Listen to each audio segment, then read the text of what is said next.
रात का अंधेरा गहरा था। बारिश की हल्की हल्की बूंदें कच्चे घर की टूटी हुई छत से टपक रही थीं। अंदर एक माँ आखिरी सांसें ले रही थी और उसके पास बैठा उसका बेटा बार बार उसका हाथ पकड़कर रो रहा था। अम्मी, मुझे छोड़कर ना जाना, प्लीज आंखें खोलो। माँ की आंखें आहिस्ता आहिस्ता बंद हो रही थीं और फिर अचानक उसने बहुत कमजोर आवाज में कहा, बेटा याद रखना, माँ का कर्ज कभी खत्म नहीं होता। ये जुमला जैसे हवा में जम गया और अगले ही लम्हे उसकी सांस टूट गई। हारिस ने जोर से चीख मारी। पूरा घर उसकी आवाज से गूंज उठा। मोहल्ले वाले जमा हो गए, लेकिन उसके दिल में एक ही बात रह गई थी, माँ का कर्ज कभी खत्म नहीं होता। अगले दिन कब्रिस्तान में खामोशी थी। हारिस माँ की कब्र के पास बैठा मिट्टी को हाथों में लिए बार बार खुद से पूछ रहा था, अम्मी, मैंने आपके लिए क्या किया है? कुछ भी तो नहीं।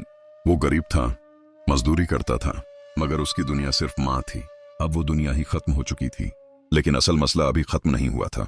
घर में खाने को कुछ नहीं था और माँ के इलाज का कर्ज भी बाकी था।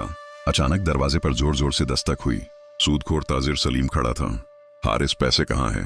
तुम्हारी माँ का इलाज मैंने किया था, अब पैसे वापस करो। हारिस खामोश था, क्योंकि उसके पास देने को कुछ नहीं था।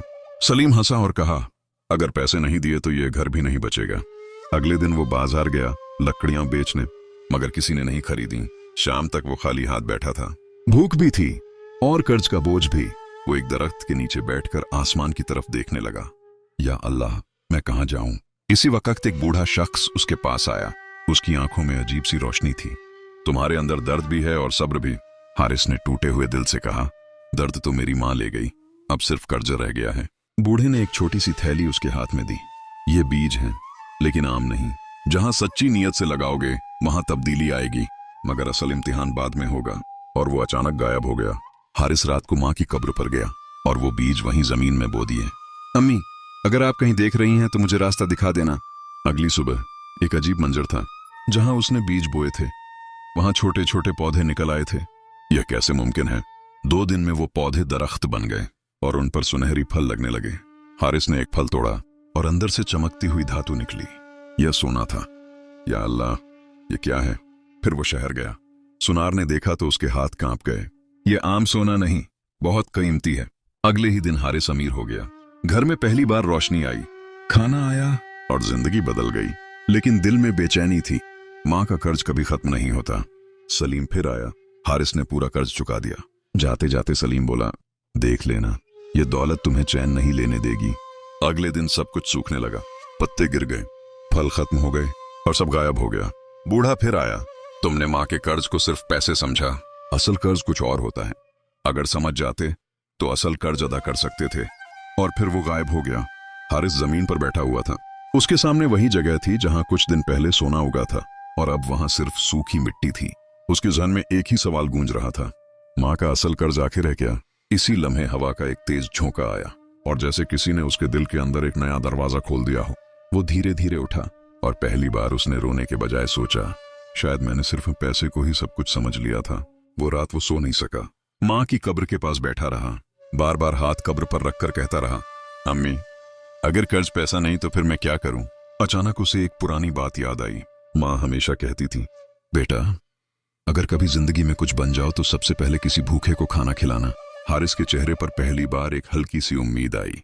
अगले दिन वो शहर गया, मगर इस बार वो पैसे लेने नहीं गया था। वो सीधे एक गरीब बस्ती में पहुंचा, जहां बच्चे नंगे पांव फिर रहे थे, औरतें पानी के लिए दूर जा रही थीं और मर्द थके हुए चेहरों के साथ बैठे थे। हारिस ने एक बच्चे को देखा जो मट्टी से खेलते खेलते रो रहा था। चाचा, मुझे भूख लगी है। यह सुनकर हारिस का दिल हिल गया। इसी लम्हे उसने अपने पास से रोटी खरीदी और बच्चे को दे दी। बच्चा मुस्कुरा दिया और वो मुस्कान हारिस के दिल में उतर गई। वो पहली बार अजीब सा सुकून महसूस कर रहा था। लेकिन अगले ही लम्हे एक आदमी आया। तुम कौन हो और यहाँ क्यों लोगों को खाना दे रहे हो? हारिस ने कहा, मैं सिर्फ एक बेटा हूं, अपनी माँ का कर्ज अदा करने की कोशिश कर रहा हूं। वो आदमी हंस पड़ा। कर्ज? यहाँ तो सब भूखे हैं, तुम अकेले क्या कर सकते हो? ये बात हारिस के दिल में छुरी की तरह लगी। वो रात फिर वही बूढ़ा शख्स उसके सामने आ गया। इस बार उसकी आवाज और गहरी थी। अब तुम करीब आ रहे हो, मगर अभी पूरी समझ नहीं आई। हारिस ने जल्दी से पूछा, फिर बताओ, माँ का असल कर्ज क्या है? बूढ़े ने कहा, कर्ज सिर्फ माल नहीं होता। माँ ने तुम्हें जो मोहब्बत दी, जो सब्र दिया, जो दुआएं दी, उसका बदला सिर्फ दूसरों के दर्द को बांट कर दिया जा सकता है। यह कहकर वो फिर गायब हो गया। हारिस की आंखों में आंसू थे। अगले दिन उसने फैसला किया, मैं अब यह जिंदगी बदलूंगा। उसने अपनी बची हुई थोड़ी सी रकम से गरीब बच्चों के लिए खाना बनाना शुरू किया। हर दिन वो खुद खाना बांटता, कभी किसी बूढ़े को सहारा देता, कभी किसी बीमार को अस्पताल ले जाता, और हर बार उसे वही सुकून मिलता जो सोने से भी नहीं मिला था। लेकिन कहानी अभी खत्म नहीं हुई थी। एक दिन वही सूदखोर सलीम फिर उसके सामने आया। इस बार उसकी आंखों में डर था। हारिस, तुम लोगों के लिए जो कर रहे हो यह पागलपन है। हारिस ने पहली बार मजबूत आवाज में कहा, नहीं सलीम, ये पागलपन नहीं, ये मेरी माँ का कर्ज है। सलीम खामोश हो गया, क्योंकि उसके पास जवाब नहीं था। इसी दिन शाम को एक अजीब खबर आई। गांव में एक बड़ी बीमारी फैल गई थी। लोग मदद मांग रहे थे, डॉक्टर नहीं थे, दवाइयां नहीं थीं, सब लोग परेशान थे। हारिस फौरन आगे बढ़ा। उसने अपने ताल्लुकात इस्तेमाल किए, शहर से दवाइयां मंगवाईं और दिन रात लोगों की खिदमत शुरू कर दी। कई दिन गुजर गए, बीमारी धीरे धीरे खत्म होने लगी। लोगों की आंखों में हारिस के लिए इज्जत बढ़ गई। एक दिन वही बूढ़ा शख्स आखिरी बार उसके सामने आया। उसने मुस्कुराकर कहा, अब तुमने समझ लिया? हारिस ने कहा, हाँ, माँ का कर्ज पैसा नहीं बल्कि इंसानियत है। बूढ़े ने आहिस्ता से कहा, और जब तुमने यह समझ लिया तो तुमने कर्ज भी अदा कर दिया। यह कहकर वो हमेशा के लिए गायब हो गया। हारिस खामोश खड़ा रहा, आसमान की तरफ देखा और पहली बार मुस्कुराया। उसे लगा जैसे माँ कहीं दूर से उसे देखकर खुश हो रही हो। अब वो अमीर नहीं था, मगर लोगों के दिलों में रहता था, और यही उसकी असल दौलत थी। और उसे समझ आ गया था, माँ का कर्ज कभी खत्म नहीं होता, मगर उसे जिया जा सकता है। अगर आप भी चाहते हैं कि ऐसी दिल को छू लेने वाली कहानियां रोज देखें, तो अभी जन्नत जहां को सब्सक्राइब करें और कमेंट में जरूर लिखें कि आपको ये कहानी कैसी लगी। हारिस अब वो शख्स नहीं रहा था जो कुछ दिन पहले कर्ज, गरीबी और बेबसी में टूट चुका था, मगर एक चीज अब भी उसके दिल में बाकी थी। क्या मैं वाकई माँ का पूरा कर्ज अदा कर चुका हूँ? ये सवाल उसे अंदर से चैन नहीं लेने देता था। गांव में अब उसका नाम इज्जत से लिया जाता था। बच्चे उसे देखकर मुस्कुराते, बूढ़े दुआएं देते, मगर हारिस के दिल में एक अजीब सा खालीपन था। एक दिन वो माँ की कब्र पर गया। खामोशी थी, सिर्फ हवा दरख्तों के बीच सरसराती थी। हारिस बैठ गया। अम्मी, मैंने लोगों की मदद शुरू कर दी है। मैंने सब कुछ किया, मगर फिर भी दिल मुतमईन नहीं। अचानक उसे ऐसा लगा जैसे कब्र की खामोशी भी जवाब दे रही हो। इसी वक्त पीछे से किसी ने आवाज दी, हारिस। वो चौंका, मुड़कर देखा तो एक बूढ़ी औरत खड़ी थी, कपड़े फटे हुए, आंखों में आंसू। मैं तुम्हारी माँ की सहेली हूं। हारिस फौरन खड़ा हो गया। हाँ? बूढ़ी औरत ने कांपती आवाज में कहा, तुम्हारी माँ मरने से पहले एक बात कहा करती थी कि अगर मेरा बेटा कभी बड़ा इंसान बने तो सिर्फ पैसों से नहीं, दिलों से जिंदा रहे। यह सुनकर हारिस की आंखें भर आईं। बूढ़ी औरत ने आगे कहा, लेकिन एक बात तुम्हें अभी पूरी करनी है। हारिस ने जल्दी से पूछा, क्या? बूढ़ी औरत ने एक गहरा सांस लिया। तुम्हारी माँ के इलाज के वक्त एक और शख्स भी था जिसने मदद की थी, लेकिन तुमने कभी उसका हक अदा नहीं किया। हारिस हैरान रह गया। कौन? बूढ़ी औरत ने जवाब दिया, वही सूदखोर सलीम। यह सुनकर हारिस के पैरों तले जमीन निकल गई। ये कैसे मुमकिन है? वो तो जालिम था। बूढ़ी औरत ने कहा, जालिम था, मगर तुम्हारी माँ के आखिरी दिनों में उसने एक रात छुपकर दवाई का इंतजाम किया था, ताकि तुम्हारी माँ ज्यादा तकलीफा ना उठाए। ये सुनकर हारिस का दिल टूट गया। वो फौरन सलीम के घर गया। दरवाजा खटखटाया। सलीम बाहर आया, लेकिन अब वो पुराना ताकतवर आदमी नहीं था। कमजोर, बीमार, थका हुआ। हारिस खामोश खड़ा था। पहली बार उसकी आवाज नरम थी। आपने मेरी माँ की मदद क्यों की थी? सलीम ने नजरें झुका लीं। क्योंकि मैंने अपनी माँ को भी उसी तरह तड़पते देखा था, और मैं जानता था दर्द क्या होता है। यह सुनकर हारिस के अंदर कुछ टूट गया। नफरत खत्म हो गई, बस खामोशी रह गई। वो आगे बढ़ा और सलीम के हाथ में एक थैली रख दी। यह आपका हक है। सलीम ने चौंक कर देखा। ये क्यों दे रहे हो? हारिस ने कहा, क्योंकि अगर मैं वाकई माँ का कर्ज अदा करना चाहता हूँ तो मुझे हर उस शख्स का हक देना होगा जिसने कभी किसी की मदद की हो। सलीम की आंखों में पहली बार आंसू आ गए। तुमने मुझे शर्मिंदा कर दिया। हारिस ने आहिस्ता से कहा, नहीं, मैंने सिर्फ सीखा है। इसी रात एक अजीब तब्दीली हुई।